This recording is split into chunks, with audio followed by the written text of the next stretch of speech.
Bonjour, ça fait plaisir de se retrouver dans mon bureau, le bureau de Claude.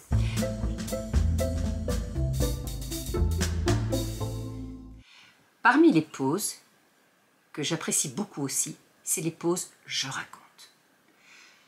Dans ma vie, j'ai beaucoup raconté d'histoires. Professeur d'anglais, c'est vrai que nous avons peut-être un terrain extraordinaire.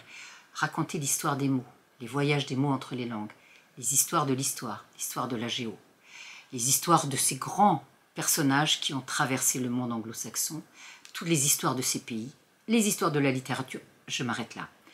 Mais dans toutes les matières, il y a des choses à raconter.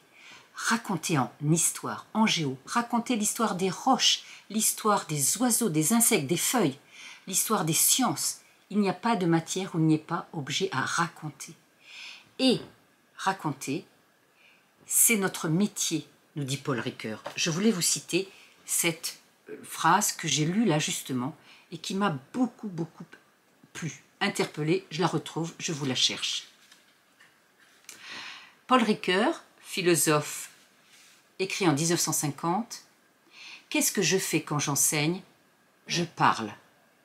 Je n'ai pas d'autre gagne-pain, je n'ai pas d'autre dignité. La parole est mon travail, la parole est mon royaume. » J'ai beaucoup aimé ça. Vous allez me dire, 1955, c'est bien vieux. Mais non, je crois que justement, ce qui fait notre spécificité à nous, professeurs humains, c'est que nous leur parlons à ces enfants humains. Nous ne sommes pas des robots. Et à partir du moment où vous leur parlez, vous les regardez. Et vous les regardez, vous regardez leurs réactions. Et eux vous racontent. Et moi, mes élèves, Madame Martina, qu'est-ce que j'aime quand vous nous racontez. C'est un tel bonheur quand on entend ça. Et eux, on va les faire sortir un instant justement de leurs écrans, de leur monde un petit peu, du monde de la routine habituelle. Et on va les faire retomber dans ce qui était si beau quand on avait la chance que quelqu'un, le soir, nous raconte des histoires.